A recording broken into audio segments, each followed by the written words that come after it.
Bonsoir. Alors tout d'abord, tous mes vœux pour 2026.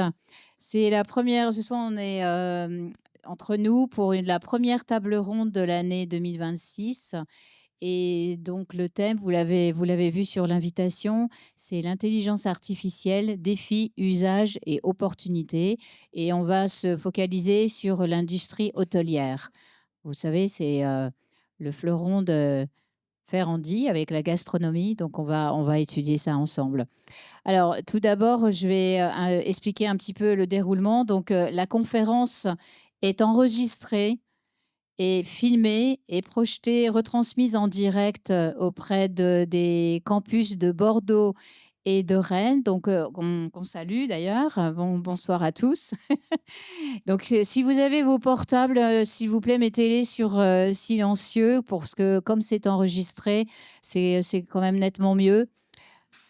Merci. Il faut savoir que comme c'est enregistré, ça sera publié sur le site ferrandialumni.fr. Donc, vous pourrez regarder à nouveau la conférence. Et ça sera aussi publié sur la chaîne YouTube Ferrandi Alumni. Alors, je répète, Ferrandi Alumni, j'espère que vous savez ce que c'est, hein. C'est un site, une plateforme dédiée pour les anciens élèves de Ferrandi, sur laquelle, cette plateforme, vous trouvez des offres d'emploi, des offres de stage, l'annuaire des anciens, un programme d'ambassadeurs qui fait que j'ai des relais partout dans le monde et dans les différentes régions de France. Et c'est aussi et surtout une association qui permet d'avoir 3 événements par mois qui peuvent être une table ronde, une conférence, un after work.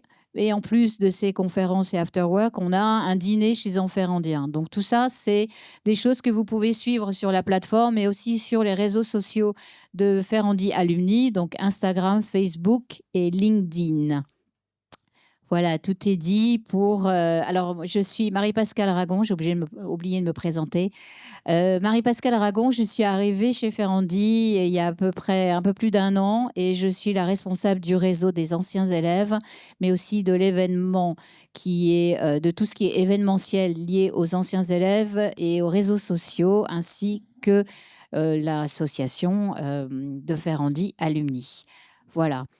Pour le déroulé de la soirée, donc on va échanger. Nous avons la chance et l'honneur d'avoir 3 intervenants ce soir qui vont se présenter dans quelques minutes. Donc Marie Kérékès, Thomas Hillet et Grégoire Détais. Donc on va échanger sur la thématique dont je vous ai parlé il y a quelques minutes. Ensuite, il y aura un échange. Je vous passerai le micro. Vous pourrez poser toutes vos questions sur l'intelligence artificielle dans l'hôtellerie à nos intervenants, nos invités. Et ensuite, on aura un petit cocktail pour entre nous, les alumni. Un cocktail qui est produit ce soir par une alumni, promotion 2017, qui est avec nous ce soir, Marine Chenu. Et donc, on aura la chance de pouvoir découvrir sa production qui a l'air étonnante. Merci, merci à elle. Alors, on y va. Je propose de commencer par Marie, si vous voulez bien vous présenter. Et quel est le lien avec l'intelligence artificielle dans votre carrière ou même dans votre vie personnelle? Très bien. Merci beaucoup, tout le monde. Merci beaucoup pour l'invitation. Je suis très heureuse d'être parmi vous ce soir. Donc moi, je m'appelle Marie Kérékès. Je suis enseignante-chercheuse à l'ESCA. Je suis sur le campus d'Angers. Précédemment, j'étais à l'ESSEC Business School en tant que chercheuse postdoctorale et encore avant ça, j'ai fait ma thèse à l'université Paris-Dauphine, où je faisais également donc de l'enseignement et de la recherche. Si je vous dis cela, c'est parce que c'est justement en lien avec la thématique de l'IA, puisque quand j'ai commencé ma thèse en 2018, j'ai commencé à travailler pour ma part sur les robots sociaux, donc une application très très spécifique, pas forcément dans le cadre de l'hôtellerie, mais en tout cas dans le cadre des interactions entre les hommes et les robots à domicile.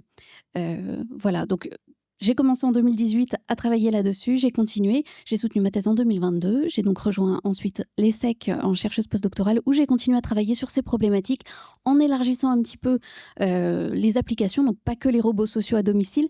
J'ai élargi un petit peu à l'IA de manière un petit peu plus générale et je suis toujours contente de découvrir de nouveaux contextes là-dessus. Et j'ai rejoint l'ESCA en septembre dernier et je continue donc à travailler sur les robots, sur l'intelligence artificielle et sur d'autres thématiques également. Merci. Thomas? Merci. Thomas Hillet, Mon parcours scolaire, je vais pas le faire parce qu'à côté de celui de Marie, il va être ridicule. Moi, je suis actuellement directeur produit pour The-Edge, qui est une boîte qu'on fait du logiciel pour 17 000 hôtels. Et auparavant, j'étais directeur data du Bon Coin. Donc The-Edge, vous connaissez peut-être pas, le Bon Coin peut-être un peu plus. Voilà, ça fait maintenant un peu plus d'une quinzaine d'années que je sais pas si je parle trop près du micro, mais que je baigne dans des problématiques data. Vous verrez le lien, sans doute qu'on va en parler, le lien entre la data et l'IA. On parle beaucoup d'IA en ce moment, on oublie un peu les fondamentaux et les fondations. Aujourd'hui, il n'y aurait pas ou peu d'IA sans data. Donc voilà. Mais en tout cas, très, très content d'être ici et je pense qu'on a pas mal de choses à discuter. Alors, Grégoire Détais. Alors, donc moi je suis un ancien élève, je suis probablement le moins expert en vrai IA des trois. Je suis un ancien élève de Ferrandi, donc 4 ans, j'ai terminé mon bac pro en 2002. Ensuite j'ai fait 10 ans dans la restauration, en cuisine, j'ai oublié de préciser. J'ai fait 10 ans dans la restauration et 17 ans en tant que responsable du développement culinaire chez Tupperware. Et aujourd'hui je suis consultant en innovation culinaire. J'ai toujours été passionné d'innovation et de technologie, et en particulier d'IA, mais aussi de robotique. Et j'ai commencé à utiliser des IA pas beaucoup de temps après le lancement de ChatGPT, à toujours essayer tout ce qui sortait. J'y passais énormément de temps. Et alors, il y a peut-être sans rentrer trop dans le détail, il y a 2 grandes sortes d'IA, les IA intégrées dont Thomas pourra mieux parler que moi, et puis les IA un peu générales avec des outils là aussi avec différentes applications. Et moi, l'idée, c'était vraiment d'en essayer plein et puis de voir celles qui pouvaient me servir dans le boulot, et je m'en suis beaucoup servi dans le travail. Et voilà. Et je travaille aussi avec Marie-Pascale et on s'est dit, voilà, justement, enfin, à la base, que ce serait une bonne idée de parler d'IA aujourd'hui et d'inviter des spécialistes. Merci. Alors, une petite introduction avant de commencer à vous poser des questions. L'intelligence artificielle, il n'y a pas un jour où on n'en parle pas, où on n'entend pas parler, soit à la radio, soit dans les journaux. Qu'est-ce que c'est? Ça fait, quand on n'est pas trop au fait, ça fait un peu peur, hein, soyons clairs. Il est vrai que c'est une innovation technologique, et quand c'est une innovation technologique, on est un peu réfractaire. Il y a 25 ans, on vivait la bulle Internet, donc c'était une innovation technologique voilà, on sait ce que ça a donné. Et maintenant, on est en train de vivre une nouvelle vague de technologie qui est donc l'intelligence artificielle. Si on fait un petit flashback sur l'intelligence artificielle, vous m'arrêtez si je me trompe. Donc en 2022, on a le PDG de OpenAI, pardon, oui.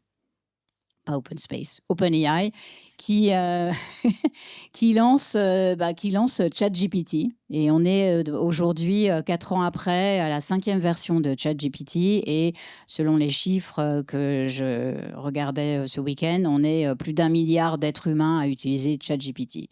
ChatGPT, c'est une forme de IA, mais en fait, on a un petit peu peur de l'IA, mais il faut savoir qu'on l'utilise déjà depuis plusieurs années.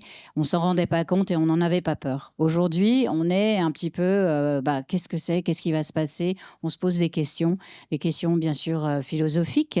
Est-ce que ça va me prendre mon travail? Est-ce que ça va réduire mes tâches quotidiennes? Est-ce que je vais être remplacée par une machine? Donc, et il y a de plus en plus d'alumni de Ferrandi qui me posent des questions. Et c'est pour cela que ce soir, je me suis dit, on va dégraisser un petit peu, si je puis m'exprimer ainsi, hein, quand on est à Ferrandi, on parle cuisine, qu'est-ce que va faire l'IA au quotidien, ou en tous les cas dans le court terme, une fois que je suis sortie ou que je suis à Ferrandi. Voilà, donc c'est une question qu'on va aborder dans tous les sens du terme. On va parler défis, usages, mais aussi opportunités.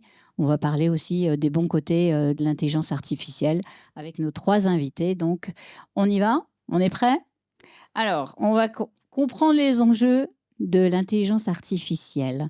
C'est peut-être une question assez orientée pour Marie. Si vous voulez intervenir, hein, bien sûr. Qu'est-ce que l'intelligence artificielle concrètement et quel fantasme on en a aujourd'hui, nous, êtres humains? Alors, l'intelligence artificielle, je dirais, alors déjà, je précise, donc moi, je suis enseignante chercheuse en marketing, je le précise, pour voilà, préciser que je vais donner des informations d'après ma position, d'après ma discipline dans laquelle j'exerce. Bien sûr, je participe énormément à tout ce qui est recherche sur cet objet de recherche qu'est l'intelligence artificielle, que sont les robots, par exemple, que j'ai mentionné un peu plus tôt. Mais donc voilà, les éléments que je vais vous apporter ne sont pas du point de vue d'une roboticienne. Ce n'est pas mon cas, ce n'est pas ma casquette, et je préfère être honnête là-dessus. Donc là-dessus, pour vous dire ce que c'est que l'intelligence artificielle, moi, ce que je vous dirais, c'est avant tout un outil. C'est une famille de technologies qui a été créée de manière à, disons, à avoir une façon de réfléchir qui copie l'être humain. Donc de réfléchir, et maintenant avec l'intelligence artificielle générative, de créer aussi qui copie l'être humain, et tout ça en se fondant sur des données, parfois des données justement massives, parfois de bonne qualité, parfois de mauvaise qualité, mais à partir de laquelle justement on peut produire des choses, on peut créer, on peut prendre des décisions. Avant tout, donc c'est un outil, je le dis et je le répète.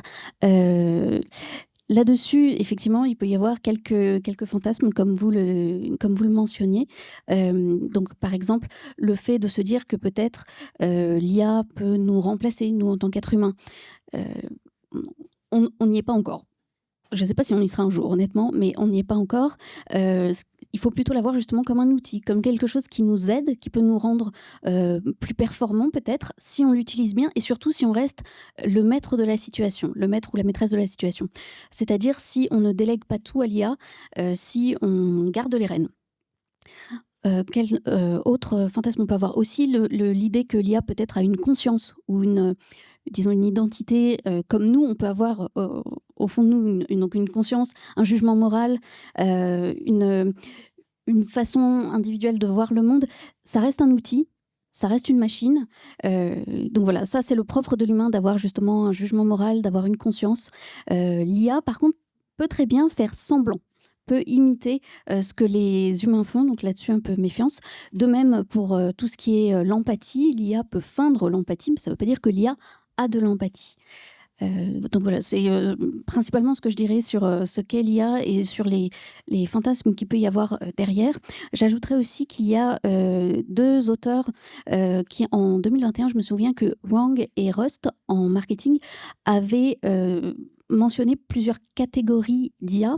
Donc il y avait donc 3 types d'IA. D'abord, une IA plutôt sur le fait de pouvoir prendre des décisions basiques, disons, mais des décisions tout de même. Donc, de pouvoir automatiser certaines tâches, donc d'avoir par exemple des chatbots qui pouvaient répondre, ou encore des robots pour nettoyer le sol, ce genre de tâches automatisées. Donc, c'était un premier type d'IA. Un deuxième type d'IA, où cette fois-là, c'était de la vraie prise de décision. J'ai dit décision un peu trop tôt, c'est plutôt dans cette deuxième catégorie. Donc, vraiment une IA qui peut épauler grâce à l'ensemble des données gigantesques sur lesquelles elles travaillent, pouvoir prendre des décisions, pouvoir aider à la prise de décision.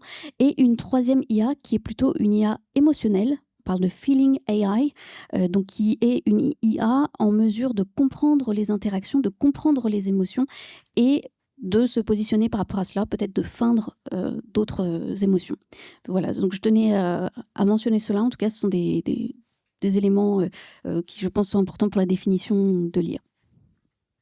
Thomas, des choses à rajouter Ouais, peut-être une chose, vu qu'on c'est le début de la table ronde. Moi, j'aime bien expliquer les choses et pour illustrer ce que tu viens de dire, Marie, dont j'achète à 300%. On se connaît pas, hein, pour information, donc peut-être que des fois on sera pas d'accord. Mais j'aime bien illustrer les choses par l'exemple. Et donc, je sais pas. Je pense que parmi vous, vous avez tous utilisé déjà Spotify ou Insta ou des choses comme ça. Ok. Tout ça pour dire que dans Spotify, votre Discover Weekly, dans Insta, votre fil de short qui circule et dont vous êtes absolument fan, en fait, ces trucs-là reposent déjà sur vous, sur vos datas, sur des volumes de données gigantesques. Et donc ça, c'est pas de l'IA. Juste pour bien redéfinir les termes, ça, c'est des technos de machine learning, de big data. Ok, ça enregistre vos faits et gestes, ce que vous aimez, ce que vous aimez pas, votre taux d'engagement, etc., etc. Et donc, en fait, tout ça pour dire que dans la courbe un peu de tout ce qui s'est passé, et donc t'es reparti de 2022, et c'est exactement ça, l'IA générative est arrivée en 2022. En l'occurrence, le big data, c'est arrivé 2010, quelque chose comme ça. Et donc, en fait, ça fait depuis 2010 qu'en fait, on stocke de plus en plus, toutes les boîtes stockent de plus en plus des données, les nôtres, ce que vous faites dans le boulot, etc., etc. Et puis, en fait, il y a plein de cas d'applications qui se sont développés avec les usages et avec ces volumétries de données. D'accord, donc tout ce qui est recommandation, ça va être du machine learning. Et aujourd'hui, moi je suis complètement d'accord avec ce terme, l'IA générative est un outil qui vient en plus. Donc en fonction des cas d'usage, en fonction des besoins utilisateurs, on va faire appel, nous, en tant que société, entre guillemets, qui développons des produits et des choses comme ça, on va faire appel soit à du machine learning, soit à de la simple automatisation. Voilà, parfois on se fait des nœuds au cerveau. En fait, il suffit juste d'automatiser des tâches et ça repose sur rien du tout. Et puis parfois, on va arriver à ces 3 cas d'IA que Marie vient d'exprimer. Enfin, voilà, ça me paraissait juste important de... Il faut aussi que vous ayez cette lecture et pas ce libre arbitre, mais cette analyse de, OK, je reconnais au moins si ça, c'est juste de l'automation, si ça, c'est du machine learning, si ça, c'est de l'IA générative. Rien de reconnaître un peu ces grandes catégories et ce que ça fait et pourquoi, ça me paraissait intéressant. Ok, merci. On passe à la deuxième question. Quels sont les mythes à déconstruire aujourd'hui et plus particulièrement par rapport aux clients ou au secteur de l'hôtellerie? Typiquement, tu l'as dit en introduction, c'est des cas d'exploration, ce qu'on appelle des hôtels autonomes, par exemple. Il y en a, hein, ça existe. Des propriétaires d'hôtels qui essayent de lancer des hôtels autonomes, ça existe déjà et ça ne date pas de ChatGPT, etc. Le fait de vouloir dématérialiser du check-in, dématérialiser du check-out, dématérialiser du paiement, tout ça en fait, voilà, ça fait déjà, ça existe déjà dans notre réalité. Après, moi je pense que le premier mythe, c'est que encore une fois, tout dépend de l'utilisateur et du client que vous êtes. Et ça, c'est valable pour tout. Hein. C'est quand on développe un produit, on pense au client et on pense à l'usage qu'il va en faire. Moi, en tant que client, j'irais, je pense pas, ou difficilement mettre les pieds dans un hôtel où il n'y a pas de service. Parce que quand je vais dans un hôtel, j'y vais justement pour avoir un service. Sinon, je reste à la maison, je suis très bien chez moi. Donc en fait, encore une fois, tout dépend de ce que vous attendez vous en tant que client. Mais ce qui est certain, et Marie, tu l'as dit, l'IA est pas du tout prête aujourd'hui. Et d'ailleurs, en fait, on parle souvent, très souvent, si vous lisez ou regardez des trucs, on parle très souvent d'agents supervisés par l'humain ou des choses où il y a encore, où on parle en anglais, on dit human in the loop.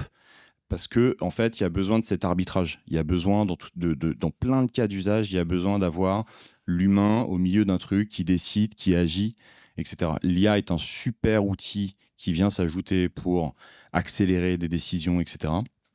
Mais franchement, on est très très loin et on va le voir dans les questions d'après, mais en termes d'adoption, on est encore à des années, je pense, devant nous, d'avoir complètement automatisé toute la chaîne de valeur et notamment la chaîne qui, en plus, c'est les métiers sur lesquels je pense que vous êtes dedans bien mieux que moi, des métiers de service. Qui dit service dit que human in the loop, ça va rester. Là, c'est moi qui vais illustrer du coup ce que tu dis. Ça me fait penser à un exemple. C'est un hôtel au Japon qui s'appelle NA. Alors, H-E-2-N, plus loin, NA, si jamais vous... Voilà. Je ne sais pas comment le prononcer, mais NA Hotel. Et c'était un hôtel qui avait la particularité de s'être développé avec... en tout cas au tout début, avec que des robots. C'était l'idée où on va avoir un hôtel automatisé. En même temps, ça fait un peu l'attraction, c'est ce qui fait venir.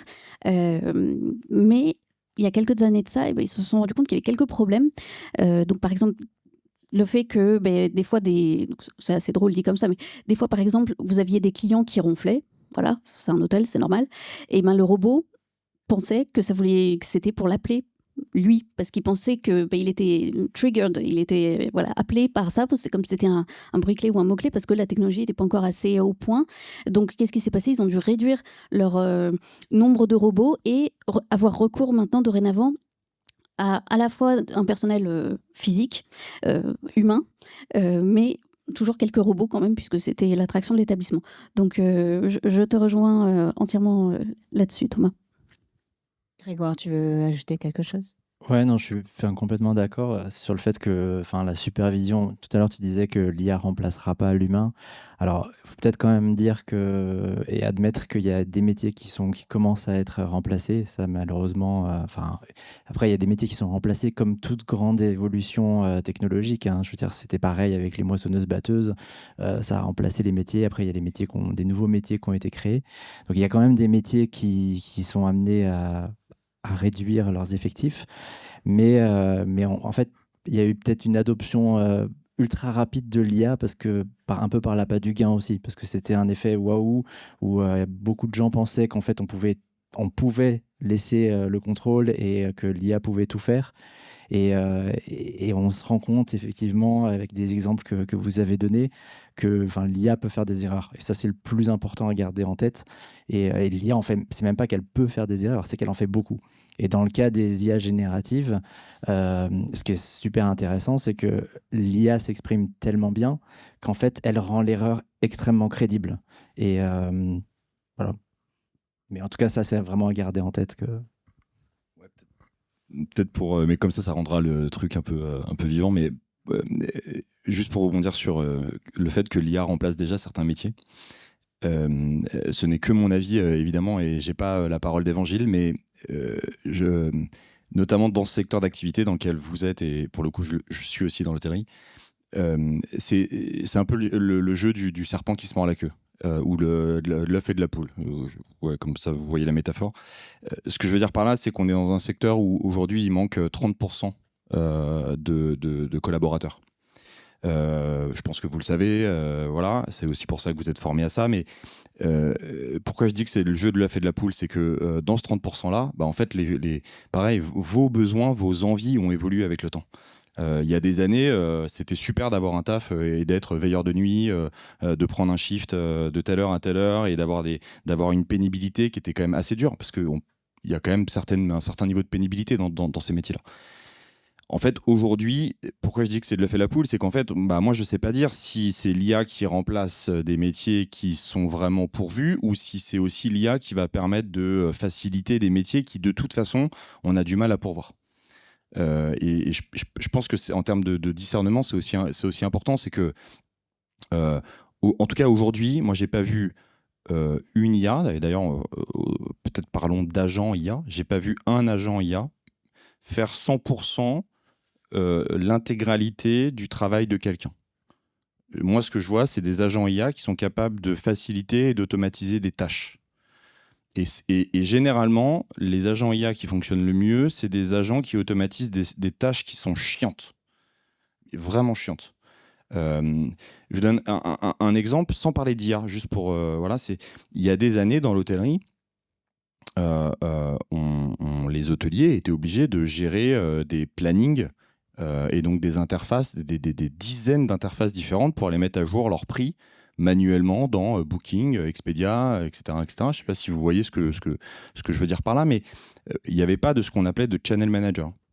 Okay, vous voyez je ne sais pas si vous savez, vous êtes... ouais. En fait, il y a des boîtes qui ont dit c'est trop con. En fait, vous faites 15 fois la même chose pour aller mettre à jour vos prix et vos disponibilités dans Booking, Expedia, Agoda, votre site internet, etc., etc. C'est risque d'overbooking, c'est risque de tout ça. Il y a des boîtes qui ont créé des channel managers. Il n'y a pas d'IA, il n'y a rien. C'est juste que, voilà, des fois, c'est toujours pareil. C'est le jeu un peu de l'œuf et de la poule. Il y a des besoins qui peuvent être mieux faits, mieux adressés. Et du coup, si en plus il y a de l'adoption, c'est que ce besoin-là, il y avait une résonance auprès d'une certaine clientèle. Et je te rejoins là-dessus. Et alors, des fois, il y a aussi des IA qui sont développées pour ça. Je sais que, par exemple, c'est Best Western qui a une IA qui, justement, s'occupe de tout ce qui est planning, qui fait un peu plus large que ça, mais qui effectivement s'est développé là-dessus. Donc je te rejoins entièrement sur ce que tu dis. Il y avait quelque chose que tu disais un petit peu plus tôt, je me suis dit, j'ai peut-être des petits éléments de réponse. Je ne sais pas, mais en tout cas, d'après la littérature, effectivement, ce que tu dis, effectivement, c'est très très en phase avec la littérature sur le fait que l'IA puisse remplacer certaines tâches pénibles. L'idée, c'est que l'IA puisse être un outil dans le sens où ça remplace sur les tâches pénibles de manière à libérer du temps, libérer de la charge mentale, libérer du stress des employés, de manière à ce qu'ils puissent se concentrer sur d'autres tâches où là, par contre, ils ont une valeur ajoutée qu'ils peuvent apporter en tant qu'être humain. Donc quelque chose que l'IA ne peut pas faire aussi bien. Par exemple, des fois, ça peut être à la réception, conseiller les personnes à la réception de l'hôtel. L'IA peut faire une partie vraiment très basique, mais elle n'est pas encore au point pour satisfaire vraiment les demandes des clients. Donc là-dessus, c'est pour ça que, comme pour l'hôtel que je mentionnais un peu plus tôt, c'est pour ça que du coup, on n'a pas que des robots et des IA qui s'occupent de ça. Il y a toute une composante humaine là-dessus. Et qui est importante. On sait que aussi au niveau de la recherche, que l'IA, juste le fait que ça existe et que petit à petit ça entre dans tous les domaines, pas que l'hôtellerie, pas que l'hospitality, on sait que c'est une source de stress pour les employés, dans la mesure où ils ont peur pour leur travail, ils ont peur que ça les remplace quelque part, ils voient qu'il peut y avoir des risques au niveau des effectifs, et c'est effectivement, je sais qu'il y a si jamais ça vous intéresse aussi ces questions-là, il y a le livre blanc de l'école hôtelière de Lausanne de 2025 qui apporte quelques éléments très intéressants sur le sujet également aussi, si vous voulez approfondir, mais qui peuvent... Enfin voilà, qui nous dit que c'est aussi quelque chose auquel les employeurs pensent en se disant est-ce que je vais devoir baisser aussi mon nombre d'employés? Est-ce que je vais devoir travailler autrement? Voilà. Mais ce qu'il faut savoir, c'est effectivement l'IA est, pour l'instant, on espère que ça va rester encore un peu comme ça, principalement pour prendre en charge les tâches pénibles que vous n'auriez pas envie de faire, qu'on était obligé de faire par le passé et grâce à ça, on n'est plus obligé de faire, de manière à libérer du temps, de manière à libérer, à enlever du stress des employés. D'accord. Merci. C'est passionnant. Alors, pourquoi l'intelligence artificielle est dorénavant incontournable? Alors, Marie, vous disiez, elle est partout, il n'y a pas que l'hôtellerie. Mais en tous les cas, aujourd'hui, dans l'hôtellerie, elle est considérée comme incontournable. Pourquoi? Est-ce que vous avez, même si vous avez déjà donné quelques exemples, les plannings, mais aussi peut-être la gestion des stocks, des choses comme ça? La première raison, il ne faut pas se leurrer, c'est qu'il y a tellement d'argent investi que là, maintenant, il faut bien trouver le retour sur investissement, quoi. C'est-à-dire que donc là, on n'est pas prêt d'arrêter d'en entendre de la part de OpenAI, de Mistral et j'en passe. Il y a beaucoup d'argent. Quand tu parlais de bulle Internet, tu faisais le parallèle. Moi, je ne suis pas du tout économiste et donc je ne vais pas du tout parler d'effet de bulle. En revanche, il y a énormément d'argent qui sont investis. Et pourquoi je commence par ça? C'est parce que qui dit ça dit que de toute façon, partout, dans nos métiers de tous les jours, dans notre quotidien, on va en entendre parler parce que ces boîtes-là ont un besoin aujourd'hui, c'est de créer l'adoption. Et on n'a rien trouvé de mieux aujourd'hui pour créer l'adoption quand il y a une innovation technologique que d'en parler, de dire que c'est génial et d'en vouloir en mettre partout, etc., etc. Donc après, c'est encore une fois un autre discernement à nous, tous, de se dire ça c'est bien, ça effectivement c'est vachement chouette d'avoir un agent IA qui fait ça, et de l'autre côté non, ça en fait j'en ai pas besoin, voilà. Mais donc pourquoi on entend autant? En tout cas, moi la première raison, je la mettrais là, c'est qu'elle est avant tout très financière, voilà. Et la deuxième, encore une fois, effectivement on a commencé à le dire, mais en fait c'est quand même une super innovation. Honnêtement, sur certaines tâches et pour certains cas d'usage, c'est une super innovation. Si on en prend un qui est peut-être le plus palpable pour tout le monde, on a tous à un moment donné été en contact avec un service client, SFR, etc. Pour prendre d'autres exemples que dans l'hôtellerie, mais voilà. En fait, et même dans l'aviation, enfin bref, il y a un certain niveau d'échange avec les services clients qu'aujourd'hui, l'IA générative est hyper adaptée pour y répondre plus rapidement. Et Dieu sait que je pense que si vous avez fait des réclamations à un service client, c'est hyper pénible d'attendre 72 heures une réponse, premièrement. Deuxièmement, souvent la réponse est à côté de la plaque. Et troisièmement, pour peu que vous agissiez dans un environnement multiculturel, en fait, vous avez peut-être envie de parler au service client en espagnol et le service client a peut-être du mal à vous répondre en espagnol. Donc en fait, l'IA générative sur des cas d'usage précis est hyper intéressante à tout point de vue, parce que nous, en tant qu'utilisateurs, en fait, on y adhère aussi, quoi.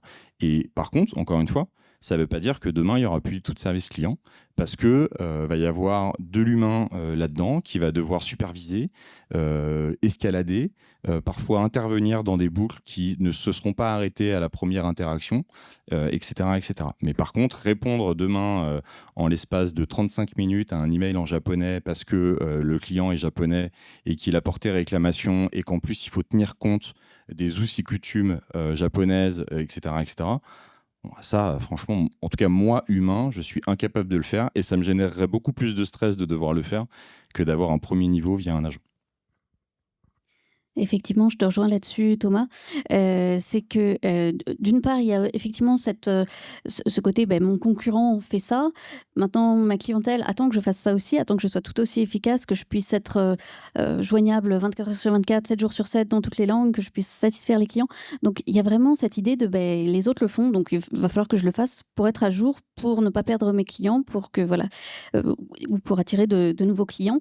Il y a aussi cette tendance de l'hyper-personnalisation qui fait que le consommateur attend que ce qui lui est fourni dans le cadre de l'hospitality, aussi dans le cadre des restaurants, que ce soit entièrement adapté à lui. Donc on a par exemple, grâce à l'IA, on peut avoir des fois des restaurants qui vont vraiment aller jusqu'à customiser de très près, disons, personnaliser extrêmement, en ayant connaissance de ce que la personne a commandé par le passé, vont créer des recettes par rapport à ça grâce à l'IA. Donc vraiment, on est sur le fait de satisfaire le plus possible le consommateur, le mieux possible, et de satisfaire ses attentes parce que quelque part, comme certains le font déjà au niveau de l'hôtellerie et de la restauration, il est attendu que nous-mêmes aussi, nous le fassions. Donc effectivement, je te rejoins entièrement là-dessus. Est-ce qu'on peut parler des gains observés grâce à l'IA? Vous en avez cité quelques-uns. Et comment les mesure-t-on? Alors, il y en a, ça prend la forme, autant de fois la forme que d'autres choses. Ce que je veux dire par là, c'est que il faut voir un agent IA, il faut voir l'IA comme voir un produit. Comme voir, c'est exactement les mêmes, enfin, ça devrait être conçu de la même manière. Pourquoi je dis ça? C'est que quand on conçoit un produit, ce que moi j'appelle une fonctionnalité dans mon jargon web, mais ça peut être un produit même physique, on le conçoit pour des utilisateurs, on le conçoit pour une raison précise, on le conçoit avec un objectif précis de satisfaction, de plein de choses. Un agent IA doit répondre exactement à la même chose. Si on conçoit un agent IA, ça doit répondre à un objectif précis. Donc ça peut être une augmentation de la satisfaction, une augmentation de la conversion, du panier moyen, une augmentation du fait que le client devient plus fidèle. Bref, les métriques, encore une fois, c'est pas parce qu'aujourd'hui on parle d'IA que les métriques sont nouvelles. Donc ça doit répondre exactement pareil. Et donc les gains qu'on observe, en fonction des agents qui sont déployés, ils vont se retrouver sur ces sujets-là. Ils vont se retrouver sur une meilleure satisfaction client parce que la réponse a été apportée plus rapidement. Ça va se retrouver sur une meilleure conversion parce que tu parlais d'hyper-personnalisation, effectivement, notamment dans des funnels e-commerce. On retrouve aussi vachement ces problématiques d'hyper-personnalisation. Et aujourd'hui, pourquoi on est tous accros à Insta, à Spotify ou à des trucs comme ça? C'est parce qu'en fait, c'est hyper personnalisé. Votre Insta n'est pas le même que le mien, j'ai pas Insta, mais tous ces trucs-là sont hyper personnalisés. Et donc, on parle de stickiness. Donc, bref, l'IA participe exactement aux mêmes enjeux et du coup à la même valeur que ça peut créer. Entièrement d'accord avec toi. J'ai pas trop d'éléments à ajouter puisqu'effectivement, c'est entièrement sur tout ce que tu dis avec la satisfaction. C'est entièrement présent dans la littérature. Et donc l'IA peut permettre là-dessus des fois d'améliorer cette satisfaction. Parfois non, ça dépend si on s'en sert bien ou pas. Grégoire, est-ce que tu veux ajouter? Pas grand-chose, à part juste, effectivement, ce qui est rigolo aussi, c'est que même l'IA qui permet de personnaliser les choses, en fait, devient personnalisée. Enfin, ceux qui utilisent beaucoup ChatGPT le savent bien. En fait, même ChatGPT devient personnalisé. C'est-à-dire que le ChatGPT de Thomas sera pas du tout le même que le mien, ni que celui de Marie. Donc, essayez, c'est assez rigolo. Il y a des prompts à mettre.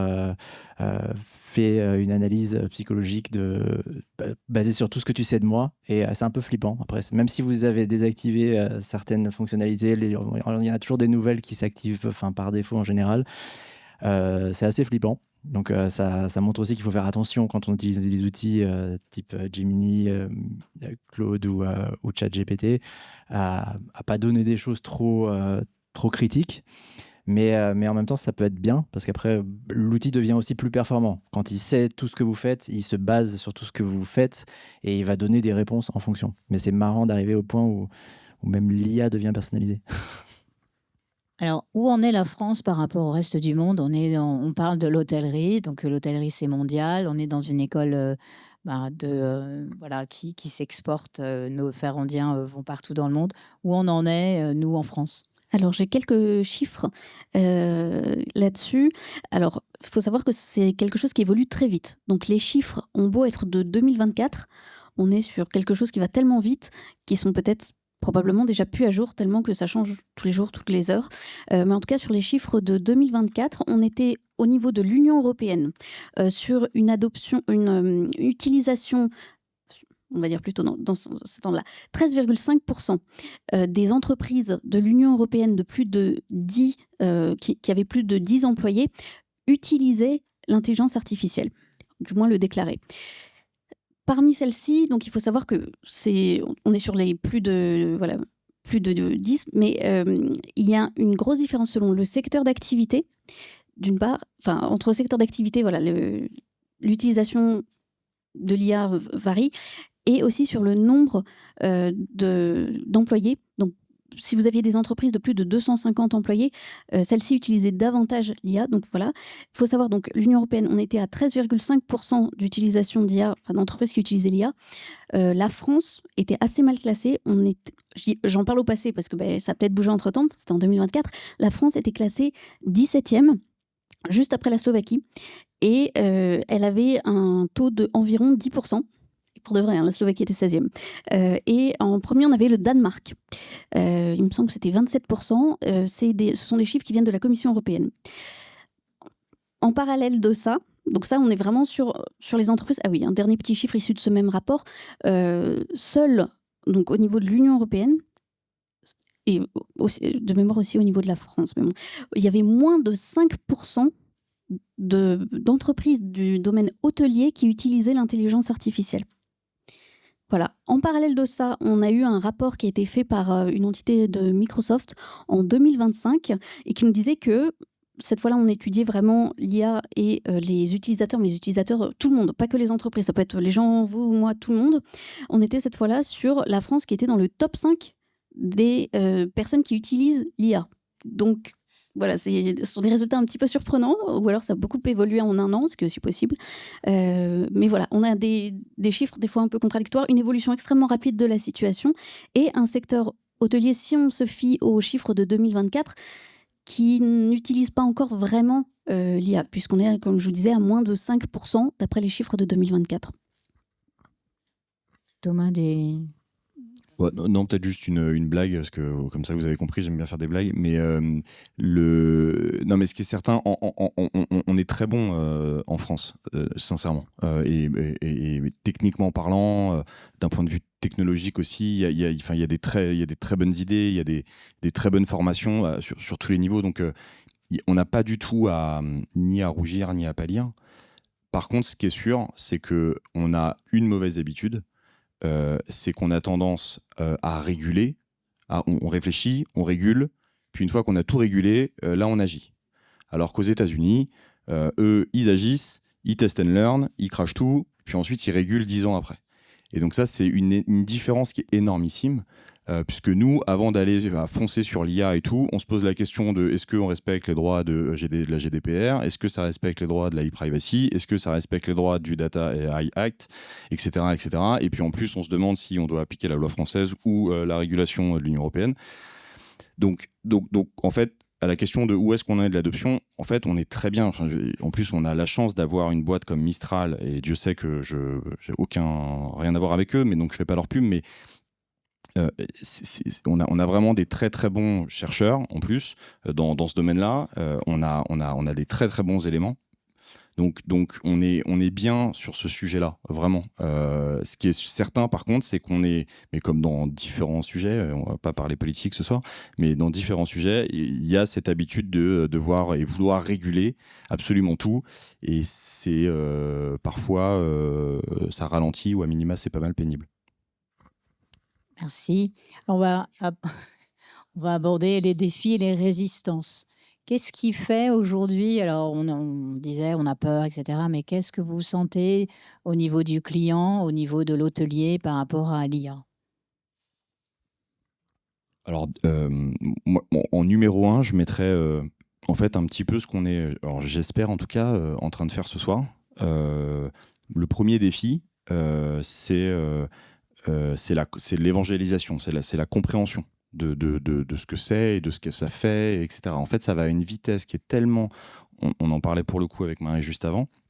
On est face à un phénomène qui est... Alors, je ne suis pas très vieux, vous me direz, mais on est face à un phénomène qui est, honnêtement, j'ai jamais vu un truc de si rapide de toute ma vie. C'est-à-dire que même à l'époque de l'arrivée d'Internet, entre le modem 56K qu'on avait à la maison et la 5G qu'on a aujourd'hui, il s'est quand même passé un certain nombre d'années.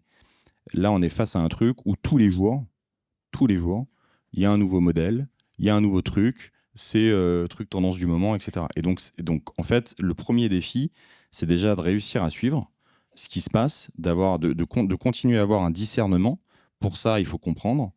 Et donc, il y a un vrai défi de comprendre ce phénomène-là et de savoir ce qu'on peut en faire. Une fois qu'on a compris, on a déjà passé franchement bien 50% du problème. Et donc ensuite, c'est de se poser les bonnes questions. Comment je peux vraiment l'utiliser? Par quoi je commence? Quelles sont mes priorités? Etc., etc. Mais ça, c'est encore une fois, c'est du bon sens. Pour un hôtelier, c'est qu'est-ce qui m'embête? Qu'est-ce qui me ralentit tous les jours dans mon métier? Ou qu'est-ce qui est le point d'insatisfaction majeure auprès de mes clients? Une fois qu'on a répondu à ça, on peut s'appuyer sur des acteurs et commencer peut-être à améliorer les choses. Et en fait, le 20% restant, c'est le fait de le faire. Mais le fait de le faire, c'est 20% du 100%. Entièrement d'accord. Je dirais que moi, le défi que je vois surtout, c'est le côté garder un équilibre entre la présence humaine et la présence de l'IA. Donc je dirais que c'est ça, moi je trouve en tout cas le principal défi, c'est trouver à quelle proportion est-ce qu'on reste, puisque comme je vous disais, il faut effectivement que l'IA, ça ne reste qu'un outil, donc que l'humain soit derrière, s'en serve de cet outil.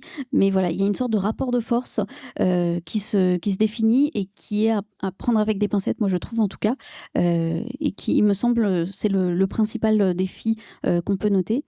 Un autre défi, mais bon, je ne fais que lancer cette idée-là, puisque c'est quelque chose qui nous dépasse, en tout cas en termes d'individus.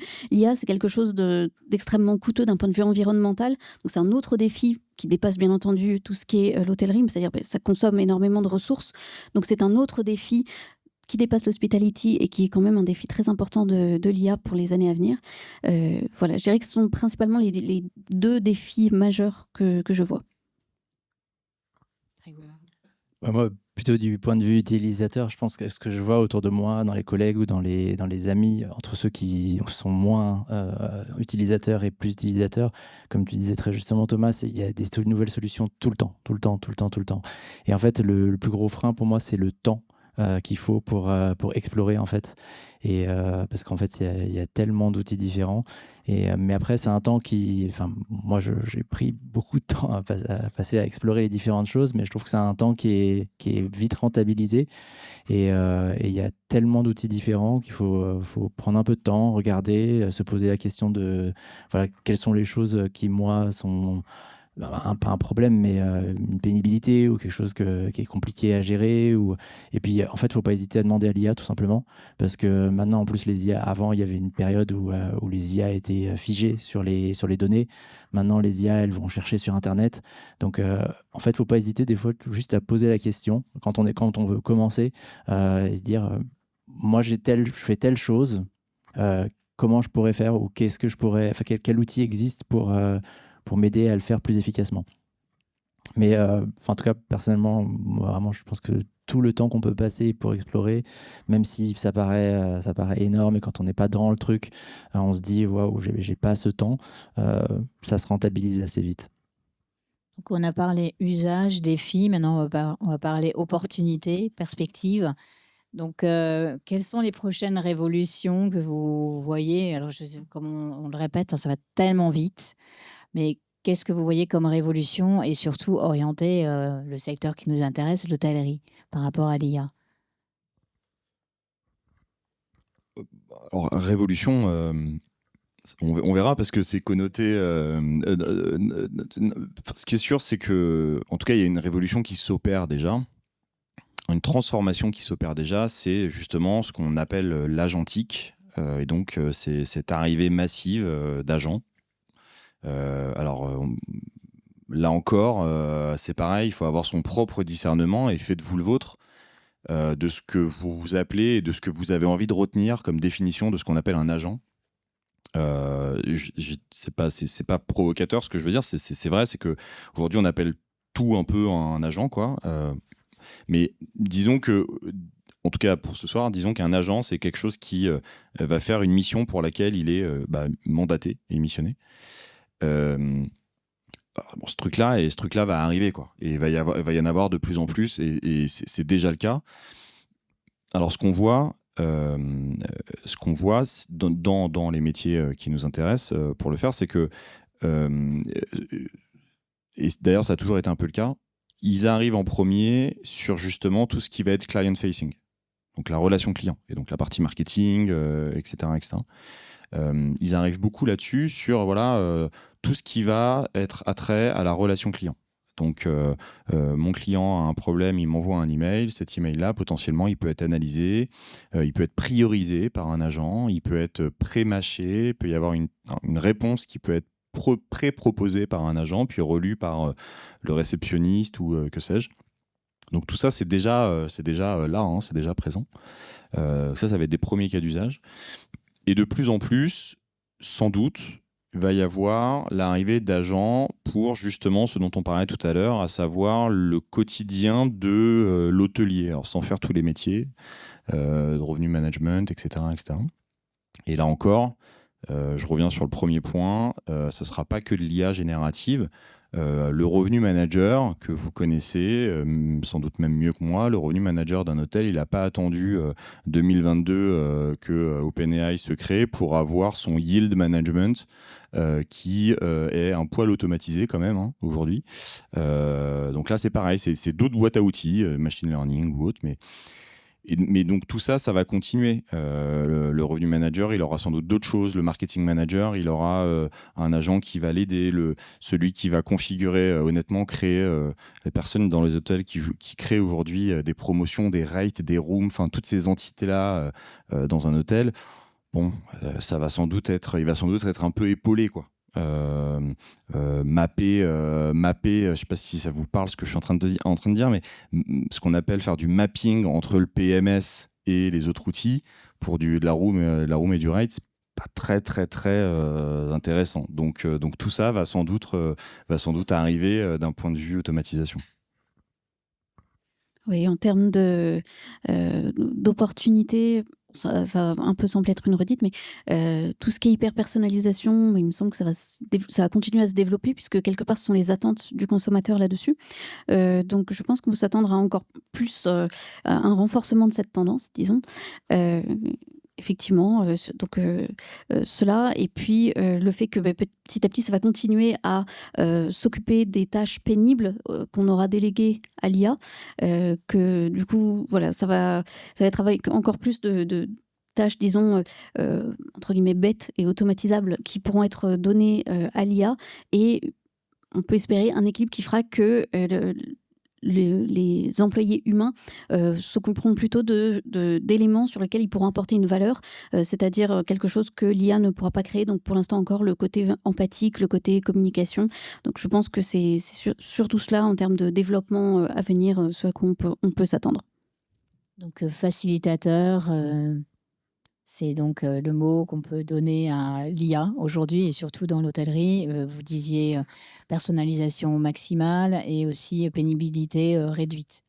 Ouais, aujourd'hui, ce qui est sûr, c'est que la métrique phare, d'ailleurs, de absolument toutes les boîtes quasiment qui se créent autour de l'IA, la métrique phare, et le positionnement, c'est que c'est un accélérateur. C'est le truc que vous allez retrouver partout. Et parce que ça fait vraiment ça. Ça accélère des tâches qui prenaient parfois, et ça c'est sur beaucoup de métiers, pareil dans le développement. Enfin, voilà. Donc se recentrer sur son cœur de métier.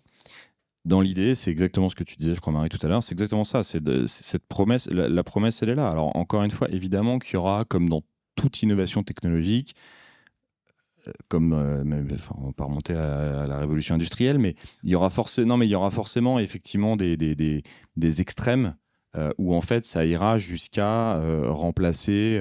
Voilà, mais pour l'instant, on n'en est pas encore tout à fait là. Et pour l'instant, enfin, en tout cas, moi, je préfère toujours voir les choses positives.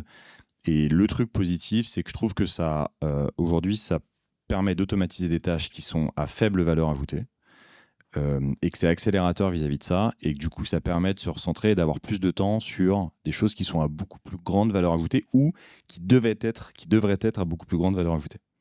Et on a l'occasion pour le coup de faire vraiment des métiers de service, donc faisons ce pourquoi à la base on veut faire ce métier, à savoir apporter un service, parce que ça, l'IA pour le coup sur le service humain, elle sera jamais très très forte. Enfin, c'est un peu le mot de la fin ou de la conclusion, et on n'a pas parlé, mais en effet, l'IA ne remplacera jamais la nuance d'émotion que chaque client a au sein de l'hôtel dans lequel il descend et de l'expérience qu'il reçoit de la part des professionnels.